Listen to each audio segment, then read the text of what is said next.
யோசிக்கிறாருங்க. இப்ப இந்த பக்கம் நம்ம காமியோட பிளேஸ காட்ட அங்க நம்ம போப்போ வழக்கம் போல தண்ணி ஊத்திட்டு இருக்க. அங்க திடீர்னு முகம் தெரியாத ஒரு 4 பேர், இவங்க யாருன்னு தெரியுதுங்களா? நம்ம கார்லிக் ஜூனியரோட கையாளுங்க 4 பேர் என்ன பண்றானுங்க, இந்த இடத்தையே காத்த விட வேகமா இதுக்கும் அதுக்குமா பாஞ்சு பறந்து இடம் மொத்தத்தையும் நாசம் பண்றானுங்க. இந்த இடம் மொத்தத்தையும் அழிக்க உடனே நம்ம கார்லிக் என்ன சொல்றா, அப்படியே நிறுத்துங்க அப்படிங்கிற மாதிரி சொல்ல உடனே எல்லாரும் அமைதியாகிறாங்க.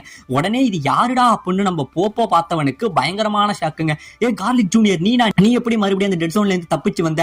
சரி, இங்க எதுக்கு வந்த? உனக்கு என்ன வேணும் அப்படிங்கிற மாதிரி கேட்க இந்த பக்கம் நம்ம கார்லிக் ஜூனியர் ஒரு வில்ல சிரிப்பா போடுறாங்க.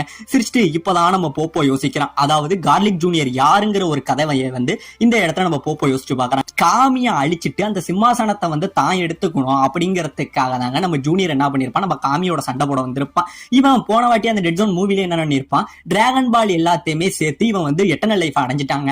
அப்படி அடைஞ்சு இவன் கூட சண்டை போட்டுக்கிட்டு இருக்கும் போதுதான் நம்ம பிக்கலோ கோகு இவனுங்க 2 பேரும் குறுக்க நம்ம கார்லிக் ஜூனியரோட சண்டை போட்டிருப்பான்.